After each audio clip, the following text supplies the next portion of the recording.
Sizə iki xəbərim var. Biri yaxşı, biri isə pis. Amma başlamazdan əvvəl bir məqamı qeyd etməliyəm. Paşabankın rəhbərliyinin investorlarla birbaşa diyaloqa girməsi və suallarımıza açıq cavab verməsinə çox sevindik. Bu həm banka, həm də onun səhmlərinə olan etibarı artırdı. Yaxşı xəbərdən başlayıram, çünki izləyicilərimin çoxu belə istədi. Bəli, dividendlər ödəniləcək. Hətta bu il üçün hədəf məhz 40%-dir. İndi isə keçək pis xəbərə. İyun ayında ödəniş gözləməyin. Niyə? Çünki IPO müddəti 12 iyun tarixinədək uzadılıb. Və bank rəsmi olaraq təsdiqlədi ki, IPO müddəti daha uzadılmayacaq.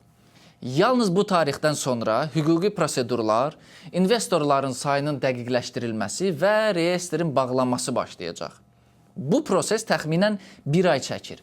Deməli, real ödənişləri iyul ayının ortasından tez gözləməyə dəyməz.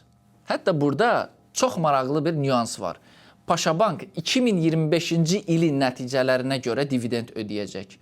Bu o deməkdir ki, yeni investorlar hələ ortaq olmadıqları dövrün mənfəətindən pay alacaqlar. Bu çox xoş bir bonusdur.